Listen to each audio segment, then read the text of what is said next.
Hello, Edwina. Murphy-Droomer is my name, and I want to warmly welcome you to this interview in the series where I am talking to phenomenal feminine entrepreneurs in order to gain their life-changing insights on taking control of your prosperity, your freedom, and your beautiful future. Today, I am delighted to introduce you to Chelsea Clarke. Chelsea, welcome, and thank you so much for being with us.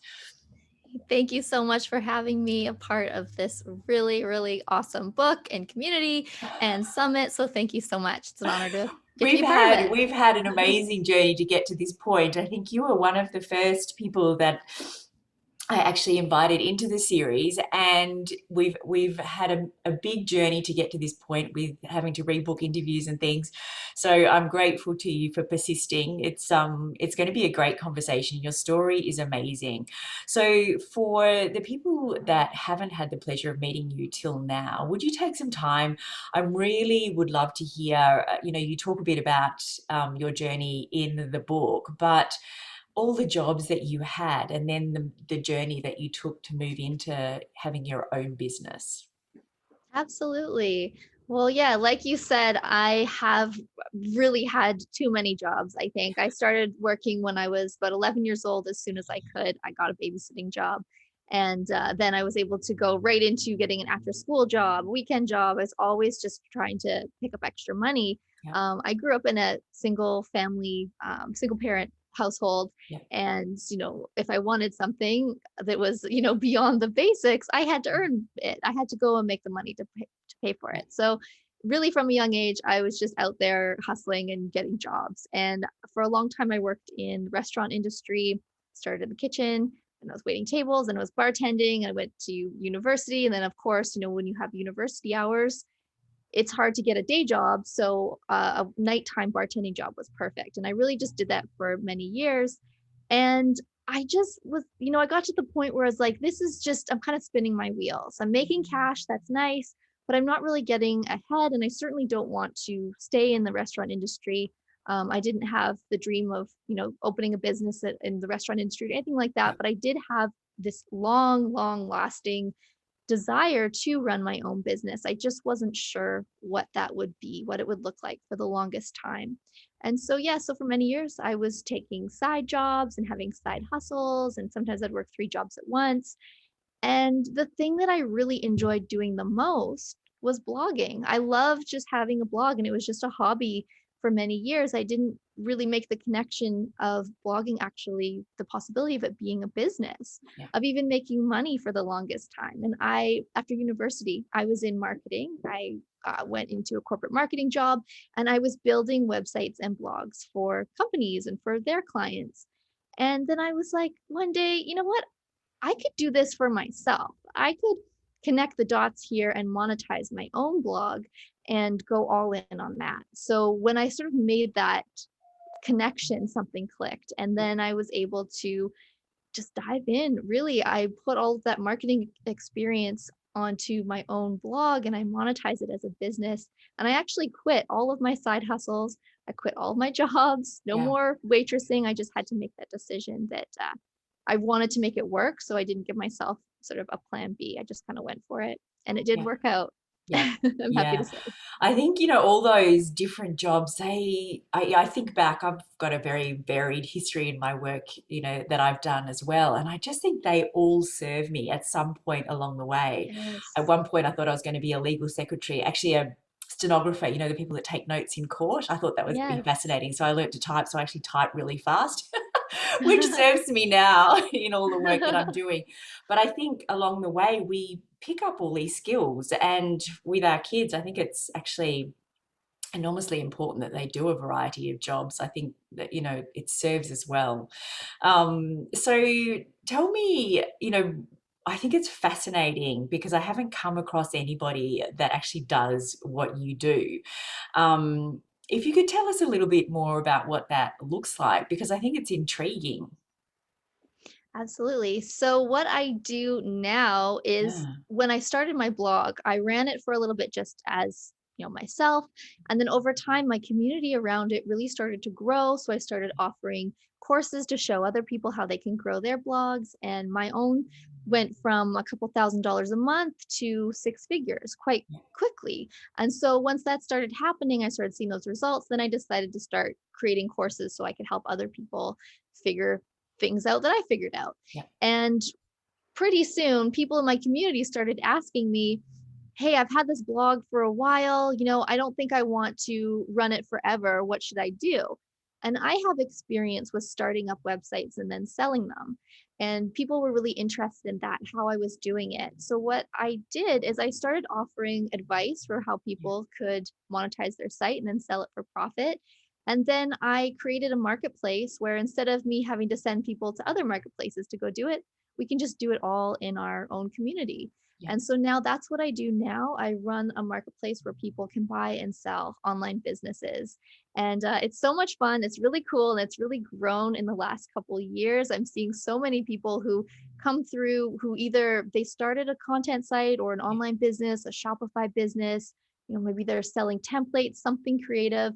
And then something changed. They wanted to, their passions changed, or they just wanted to try something different. And they didn't want to be holding on to the business they had started. They really wanted to be able to let go. And so that's what Yeah. this marketplace does. It allows people to let go of that business that they started so that they can focus on the next project and really their next step in their journey. Yeah.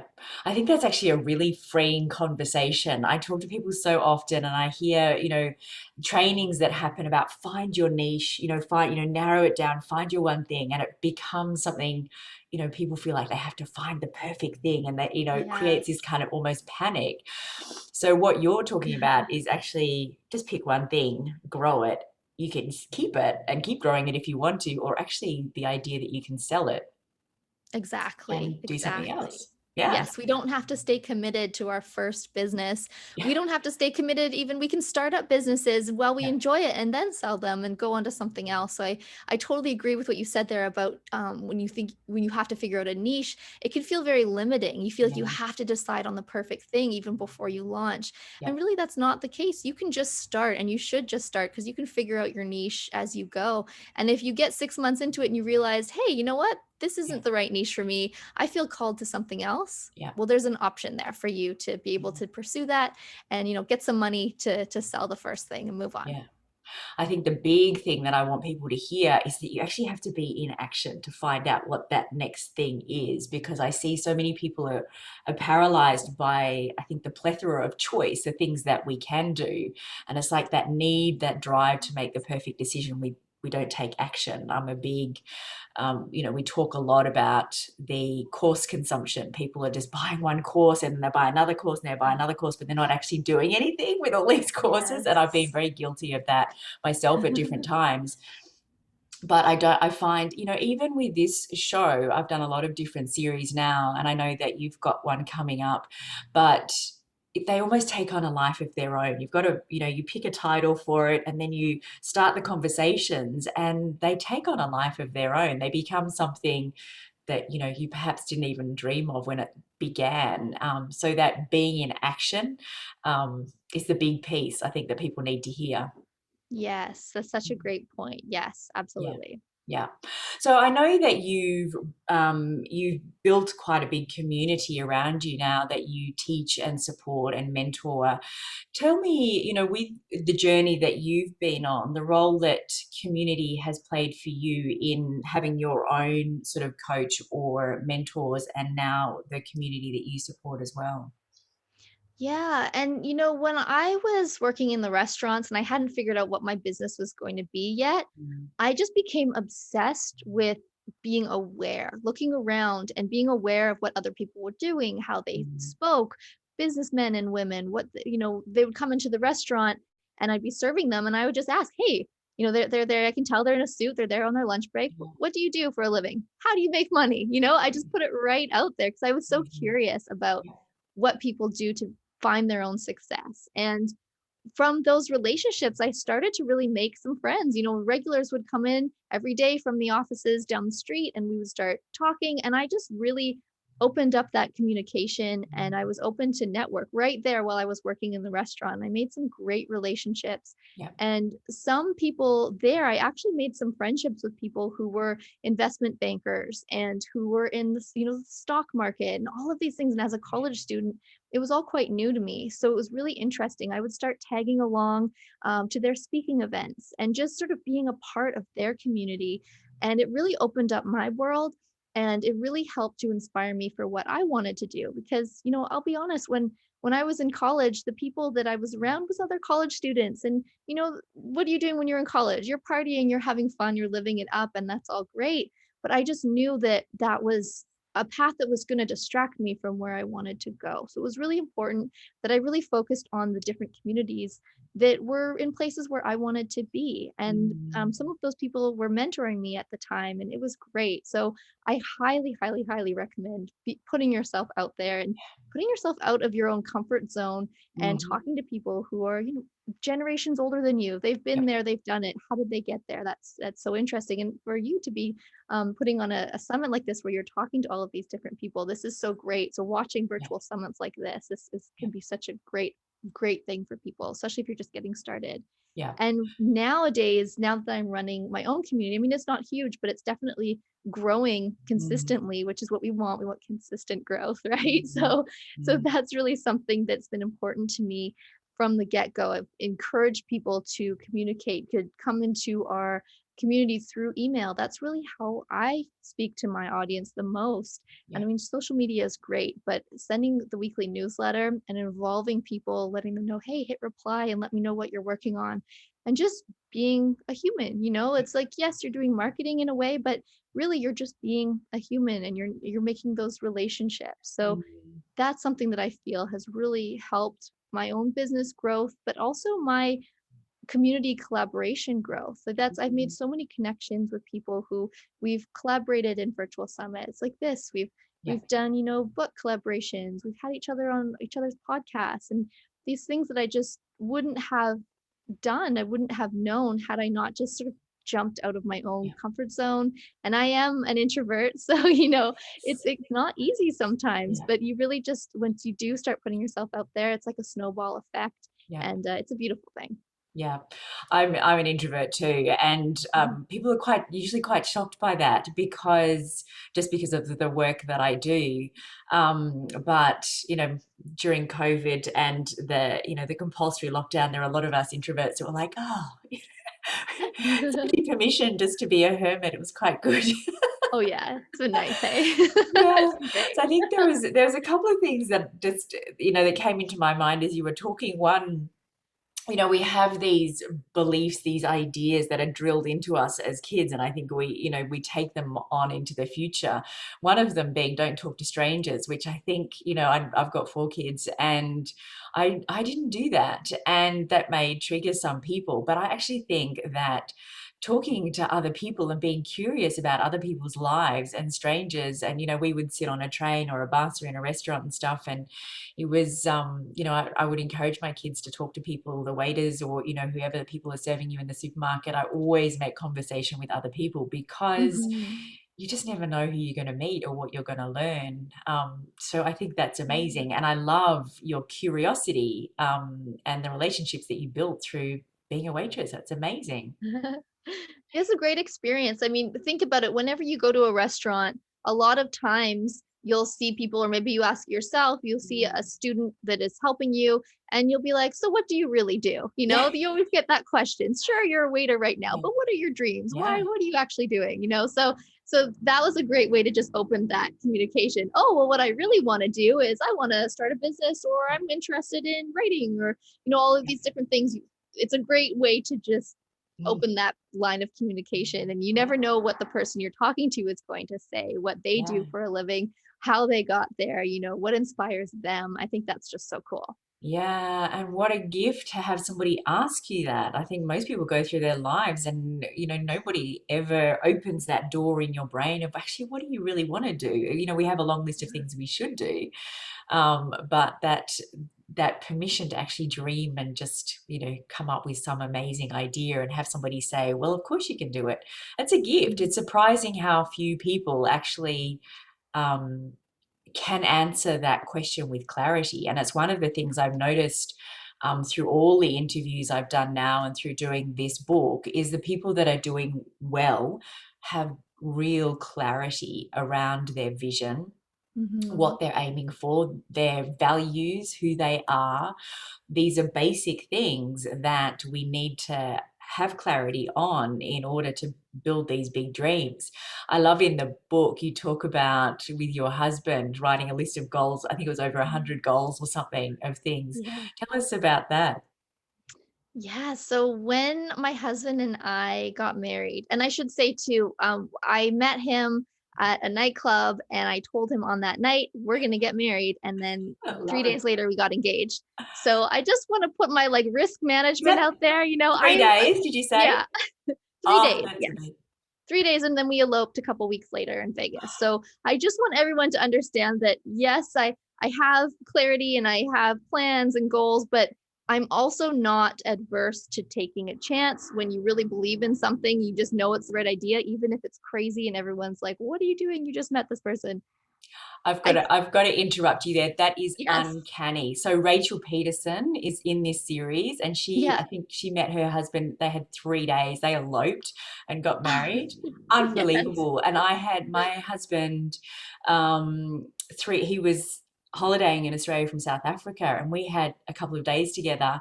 And he went back to South Africa. We built our relationship there, and he came back Wow. and we got married. So there is a theme that is Oh, that's so uncanny. cool. That's amazing. That I is so interrupted you. funny. That's okay. No, that's a great point to bring in. I love that. I love that Yeah, so much. But yeah, so I mean that's how we met and we moved in. We got a really small little apartment. We were both working jobs at the time and we were just making enough to get by. But we had these lofty ideas. We wanted to start a family. We wanted to actually buy a house. We wanted to do things like just get matching tattoos. So we had these like little ideas and big ideas, and we decided let's just write them all out. We put the piece of paper on our fridge, and it was just in front of us. So we were able to see it every day, and it just sort of became something fun. It's like, oh, this is yeah, on our list. Why don't we do this? Or this is yeah, coming up. What can we do to save to be able to hit this goal? And within a few months, we started crossing things off. yeah, And in about almost a year, baby was on the way. We'd been approved for a mortgage. There was just all of these things suddenly that were coming together because, and I really do believe is because we put it out there, we wrote yeah, it out, we saw it every day when we opened the fridge. It just really became a part of our daily lives that we had these goals. We weren't going to forget about them because they were literally right there in our face.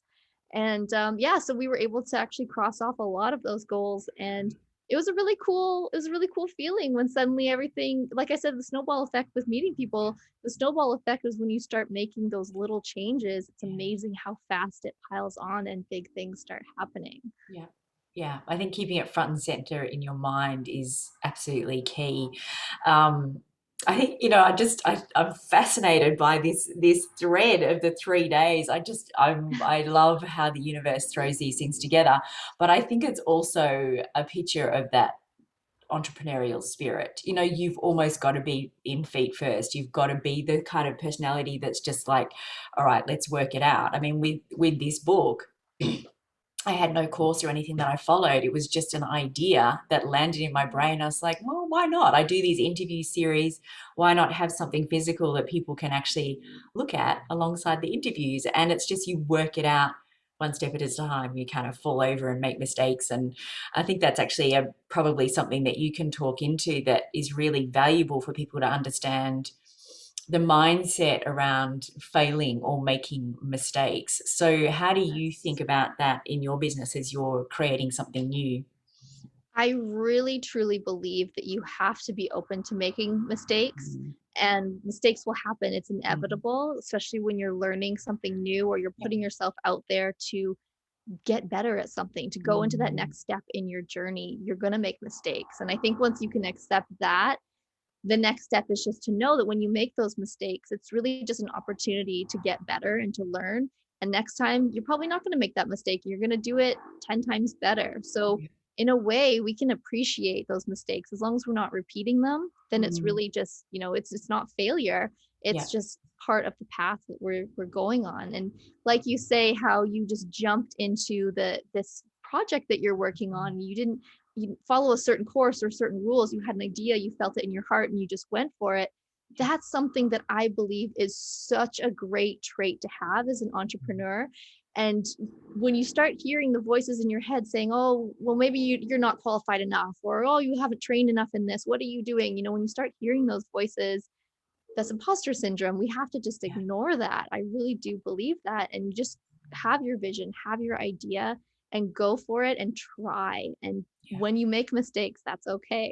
Yeah. And I think that's something that's really going to serve anyone who's listening that can just sort of push past that and do the thing they want to do anyway. Yeah. That's going to really help you in this crazy world of entrepreneurship. Yeah. In the book, you refer to it as the dream zapper imposter syndrome, and that stuck in my mind. I think that's so accurate. I feel like it doesn't ever really go away. So people have different, like there's people within this series that have got very different ideas and experiences with it. But my experience is that it doesn't ever go away. You just learn to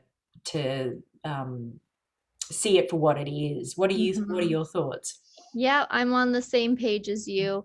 I think that it doesn't go away. I think Mm, we get better at either ignoring it or acknowledging it and being okay with it, and mm, still making that choice to do the thing we wanted to do anyway. So, yeah, not letting it zap our dreams, being yeah, aware that it has that capability and choosing to go and do what we wanted to do anyway.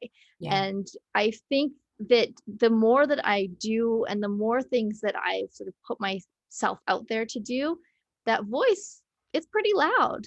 And I mm, think that, I don't know, maybe we'll talk when I've hit that $10 million goal, yeah, when I'm there, maybe the voice is even louder, or maybe we're just way better at pushing it down.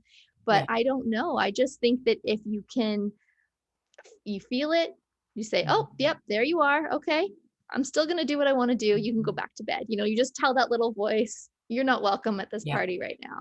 yeah, That's what's helped me get past a lot of difficult situations and a lot of mm. difficult decisions that I've had to make in business by being able to ignore that voice. Yeah, it's a willingness to be uncomfortable. I think that's, Yeah. we've grown up with this mindset of being comfortable all the time, and there's a lot of conversation around not being uncomfortable, and we take a pill for everything, like whether it's physical or mental, whatever it is.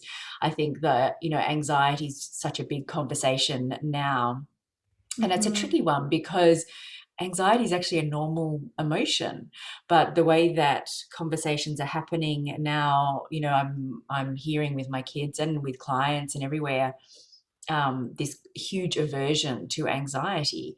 And yeah, it's uncomfortable, and there's different levels of anxiety. Please know that I'm not dismissing, severe anxiety is crippling, but that willingness to be uncomfortable is just a necessary part of the entrepreneurial journey. What would be the most difficult decision you feel like you've had to make on your journey? Well, there's a couple. I Yeah. mean, I think the biggest one was making the decision to believe that I was going to be able to figure it out and Mm, take the leap and actually leave my cushy job yeah. and leave that knowing, you know, had that paycheck I could depend on. Even if I went to Mm, work and I did no work, I knew that there was still the rent would be covered, the mortgage or whatever. But when I had to make the decision that I don't have a fallback plan and I don't have much savings right now, but I know I can make it work. So yeah. I put in my notice to work and I said, to my boss, thank you, but no thank you. I'm going to leave. And knowing that people probably thought I was nuts and my Yeah. mom probably thought I was Mhm. nuts. And that's okay. I think you do have to be a little bit nuts when you're Yeah. trying to follow a dream or an idea that you have. And I don't think that's a bad thing. Yeah. So that was a hard decision, but I knew that I didn't want to think about it too long. And maybe this is something also that aligns with marrying Yeah. someone I just met. I Yeah. felt it was right and I didn't want to think about it too much because I know the more I thought about it, you're going to come up with ideas to talk yourself out of it. Yeah. And had I done that, I wouldn't have, this great relationship with my husband that I have now. if I had listened to those voices. And I think it's the exact same thing with starting your own business. There's going to be so many opinions. People in your Mm, family are going to, you know, they're going to say, why are you doing this? What if no one buys? You don't have this or this. And you really have to just, you know, understand that they're coming from a place of love, but they aren't you, and it's your life, and you really just have to do what you want to do. yeah. So that was a big decision, but it worked out for me. And I would highly recommend that if anyone is thinking, hey, I want to quit my job, I'm sick of this, I can do something better on my own, just block out the voices and the people and the well-meaning Mm, loved ones who try to talk you out of it. If you really want to do something, yeah. just go and do it. And Yeah. you're not going to fail. I mean, Mm, like we're saying, if you start something and you change your mind and you want to do something different, you can. You don't have to stay committed to that one idea. Your idea can take different forms and it can grow and change over time. And that's a good thing. That's creativity. yeah. Yeah. I think that's a perfect segue into, why, really being very clear on why you're doing what you're doing. Um, yeah, maybe, I mean, I can talk about this because it's a subject that I'm very passionate about. What's your why? What gets you out of bed when sometimes, the day doesn't feel so magical and there's hard things ahead? Or that voice is causing interruption. That's, why you doing what you're doing. What is your why? What drives you? You know, one of the biggest things that gets me out of bed is that I came from very humble beginnings. I Mm, really was a scrappy kid. I had to just sort of had to have a job. I had to figure out things yeah, to make things work. yeah. And knowing now that I have a business that right now is doing well and I feel grateful for that, I Mm, know that anything could happen at any mm, time. mm. And it's important to me that I get up and I do the work every day and I don't get too comfortable, because no matter what, no matter how successful you feel, you should never feel like this is it, this is the top, because there's going to be 100 people just right here who Yeah, are ready to take your place in a yeah. sense. And I think that, you know, it's a great feeling to be in business. Even on those hard days where it feels really bad, it's still, no matter what, it's still 10 times better than any day when I was working for someone else, just because I know that it's something I'm building for my family and myself. And Yeah, you know, we want to have generational wealth. We want to be able to donate to the causes that we care about. We want to be able to buy the organic veggies, you know, when we yeah, go, we want the good stuff. And yeah. those are just sort of little tidbits and important things. But the biggest thing really, it's, I want to show my son that you can do it. You can create whatever it is that you want. You know, maybe it sounds a little cheesy to, you know, believe Mm, in your dreams and you can do it, but really you actually yeah, can. yeah. You just have to put one foot in front of the other and do it. So Mm, that's really my why. And you know, that's what keeps me going. yeah. I think that, being a role model, one of my very first series was for mums with teenage girls. And one of the conversations I was very conscious of is, what are we making being an adult look like? Is this kind of this drudgery, and oh no, it's Monday, and like you sort of live to get away from your life, to escape from your life. And I just think that messaging, it's tough for kids Yeah, to be looking at that all the time. So if we can role model feeling like we have more control over our lives and the choices that we're making, that's pretty magic. definitely. That's great. Yes, love it. Yeah. So let me think, where have we gone? I had a great big long list of things in my head that I wanted to ask you. And I think we covered the role of community. Oh, gratitude is the other one that I think is so beautiful to talk about. What role does gratitude and having a gratitude practice play in your day or your business? Oh, it's huge. It's Yeah. so important. And I think, you know, when you just start going through your day, things Mm, pile up, things happen, you sort of get disconnected, especially when you work in an online business where yeah. you're doing Zoom calls, you're answering emails, you're just sort of in front of your screen all the time, that it can be really easy to just let the day get ahead of you. And suddenly Yeah. a week has gone by and you really haven't taken a chance or taken the time to sit back and Mm, really think about the bigger picture and think about all of the amazing things, whether they're good or bad, that have happened. They've all led to where you're at right now. And to be grateful for that, grateful for mm, all of those little experiences, those chance meetings that you've had, it's so important to really just take that time. So for me, I like to just in the morning, I'll take a couple minutes. I'll sit, I'll just be in a quiet space if I can. If the kid's up, it's just not possible. That's okay. But, then I'll, right before bed, just to take some time to just lie there and think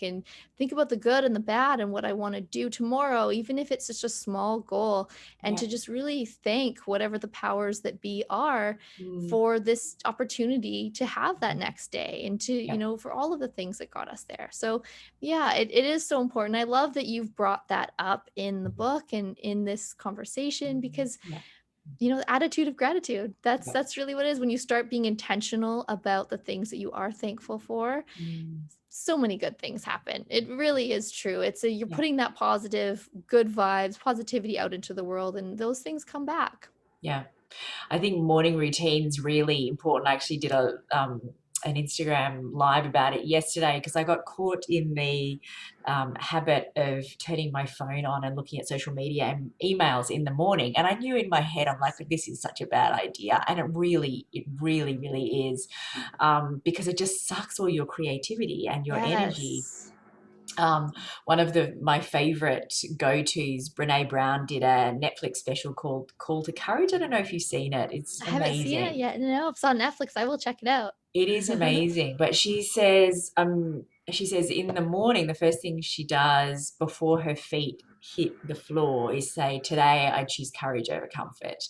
And I was like, That's wow, beautiful. yeah, that's a game changer. Yeah. That's a game changer. So you use one of the things that you use to keep your goals in order are SMART goals. Tell us a little bit about what SMART goals are. Yeah, so I mean, this is something that if you go through blogs or books, it's been spoken about a lot. And I really just like to simplify it.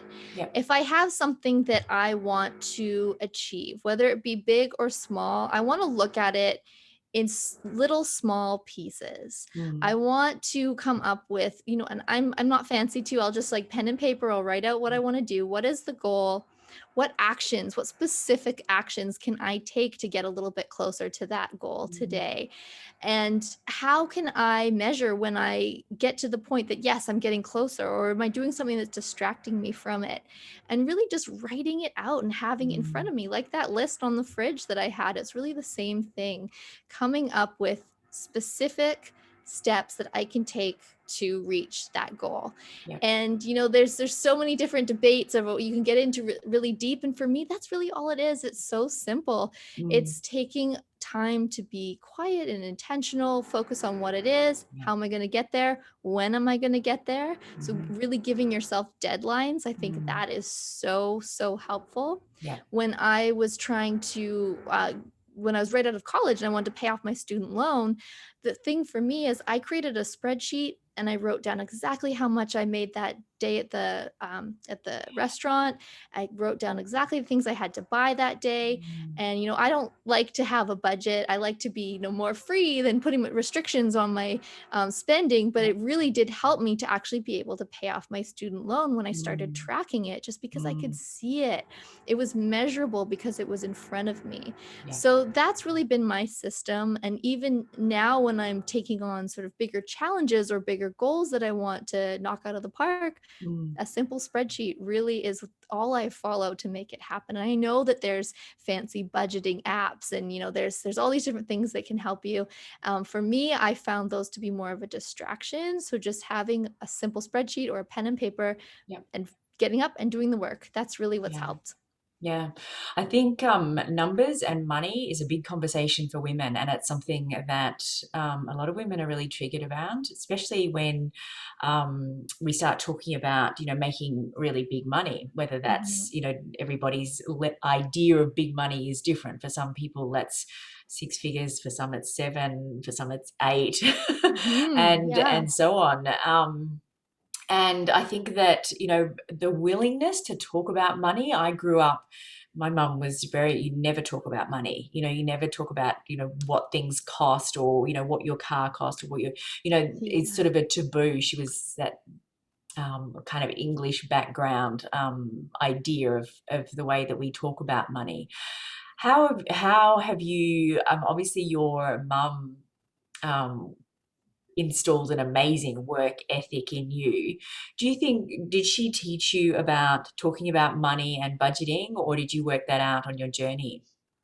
You know, she inspired me to work hard. Mm, She worked at the airport when I was little, so she worked mm, crazy long hours, and she was always working at the airport. So I actually spent a lot of time with my grandparents when I was a little kid, and they're from the generation too, where they just you don't speak about money. If there's mm, problems, you know, you get out of the room. You don't say it in front of the kids. You don't yeah, let the neighbors know. You know, it's all very hush hush. yeah. And I grew up really just sort of unconsciously, but consciously picking up little tidbits about how people think about money and what it Mm, means if you have money or if you don't. mm, If there's a lack or an abundance that other people have, oh, what did they do to get it? You know, or yeah. who are they trying to fool showing off with that car? Little things Mm, that, you know, it wasn't so much said specifically like that, but you pick up on it and mm, you grow up to start having certain assumptions in a money mindset that yeah. for me it was not very good. Mm, And when I was in college and I was struggling to pay my tuition, I was struggling to pay my rent,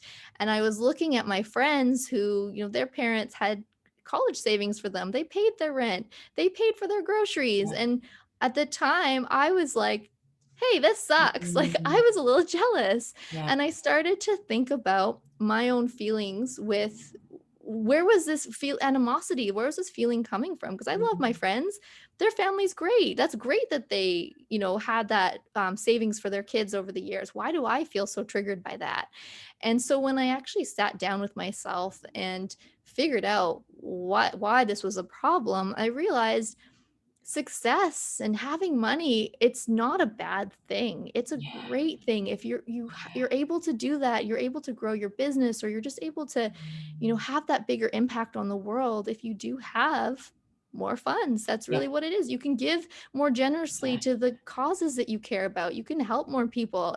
Yeah. It's not something to be ashamed of. Mm-mm. And so when I made that connection, I was really able to improve my money mindset, Yep. and it helped me to feel better about the successes I was having. And I realized Mm, talking about money is a good thing. We yeah. should do it more, especially as women. If Mm, you're working in a job, you know, talk to your friend, coworker. How much do mm, they make? Is mm, he making more than you? Are you doing the same job? Like having these yeah. conversations, I think is like we're saying, it's going to be uncomfortable, but get Yeah. used to that uncomfortability because it really is important. And nowadays, I mean, we'll jump right into it. I'm happy to talk about that kind of thing. I Yeah. mean, every 2 weeks I sit down in front of my business bank account, and all of the money that came in the last 2 weeks, I have different accounts that it gets put to. So right away I'll take out a percentage that will be a set percentage of whatever the income was that goes right into my business savings account. So that profit is just taken out right away. Yeah. And then the percentage, a smaller percentage will go right into my taxes account so that I'm saving up for the inevitable tax bill at the end of the year. And Yeah. then I have a separate account at another bank Mm, institution where I have all of the operating expenses and all the yeah. bills for the business. The money goes into there and pays off all of those expenses. And I'm doing that every 2 weeks to Yeah. really just stay on top of it. So Yeah. I think, yeah, like you were saying, it's important. We don't have to be ashamed. I think that Mm, when you get more comfortable talking about money and where really money is coming from, yeah. you're just going to be better set, especially as a Yeah. business owner. Yeah. I talk about with grit and grace. You know, there's a bit of grit that goes into it, and the willingness to talk about when things go bust, and then the grace that comes with, you know, building up again, or whatever, you know, from whatever position that is. Yeah. I think it's just hugely important that we're having these really real conversations. When I first started in the entrepreneurial world, I spent $10,000 US dollars, which for us in Australia is huge, on my first coach. And I started cleaning houses to pay for it. And I had all Yeah. these degrees and qualifications. And there was a lot of like, oh God, I hope nobody finds out about this. But as I've gone through this journey, now I'm like, you know, do what it takes, do whatever it takes with grace and with grit, Absolutely. because it's worth it. And then from cleaning houses, I did over 135,000 in that year. So it was worth it. Yes. Suddenly, $10,000 was like it's a no-brainer to spend that in order to get where I wanted to go. But I cleaned houses to make it happen. And I tell that story because I want to give other people permission to go, just to not worry about what anyone else thinks. Go after your dreams. So, Absolutely. You and I have so many coincidences and things in common. I too, I did that too. I yeah, scrubbed toilets, I yeah, cleaned houses. I was on, I think it's called Handy. It was an app where you yeah, would just go walk around the city and there'd be little things that come up that needed cleaning. You just go and you clean it. I dragged my vacuum and a vacuum bag yeah, around, you yeah, just do whatever. You got to make it work. yeah. That's right. Absolutely. So, what does a rich and prosperous life look like to you now, Chelsea? What's your picture?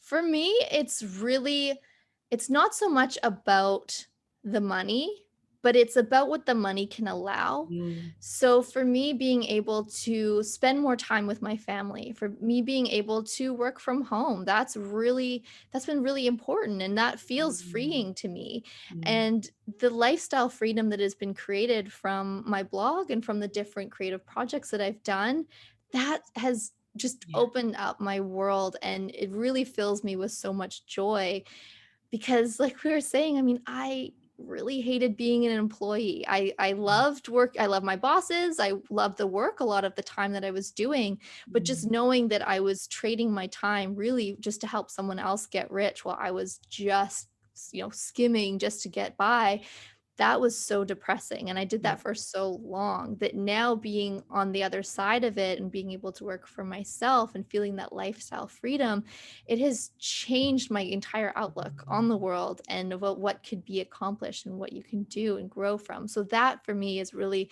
a rich and prosperous life, is just being able to have that freedom so that I can spend more time with my family and run Mm, around outside with my dog, and take time to just go on these little family adventures and things yeah. that we do, knowing that we don't have to rush back for Monday to back to the grind. Yeah. We can really just take our time and have these adventures, and that's really been a big thing for me. And that's my reason, I would say. Yeah, yeah. So I know you have a beautiful gift for our audience. Did you want to take a second just to let them know what that is? Sure. So I have put together a resource. I call it my toolkit. And inside, I have a whole bunch of training. I have little mini ebooks, videos, full on courses, and things that can help you with growing your business. And I know Mm, when I say growing your business, that's a huge thing, yeah. but really, I focus on what you can do with an online business so that you can monetize it quickly and generate that income for yourself so that you can really have that time to focus Yeah. on more. So in this toolkit, you'll also find I have some resources on what you can do if you want to sell your online business. And you can even just get a free valuation. There's a form there you can fill out, and I will give you a suggested listing price for what your site or your business could potentially sell for if you did decide to list it down the road. And that's at herpaperroute.com/toolkit. It's amazing. We'll have a link that people can just click on that. I've been very guilty of, I don't know how many domains I own now. I get these great ideas. I'm like, oh, I'm going to do that. I'll just grab the domain's free. I'll just, Yep, we're all guilty of that. yeah, yeah. Um, so as a final question, Chelsea, I'd love to know, when you see a phenomenal woman, what are the attributes? What are you seeing? I feel like any woman who is confident to make her own decisions Mm, and not rely on someone else to give her either permission or to, allow her to believe in what she wants to do. I think that mm, if you can be that person in the driver's seat for your own ambitions and your own dreams, and sure, we can always, ask for support. That's a good thing. Ask for mm, help, ask for advice, talk yeah, things out with our partners, things like that. But really, at the end of the day, if you are confident in making your own decisions and knowing that no one can stop you from making that mm, decision, I think that's a really powerful thing. And again, a trait that will really serve you really well yeah, in entrepreneurship. yeah. That makes you a phenomenal woman. Thank you so much for your time, Chelsea. This has been just such a beautiful conversation, and I'm so grateful to you. Thank you so much for allowing me to be a part of your amazing project. I'm so grateful, and yeah, it's just an absolute honor. So thank you so much. Thanks, Chelsea.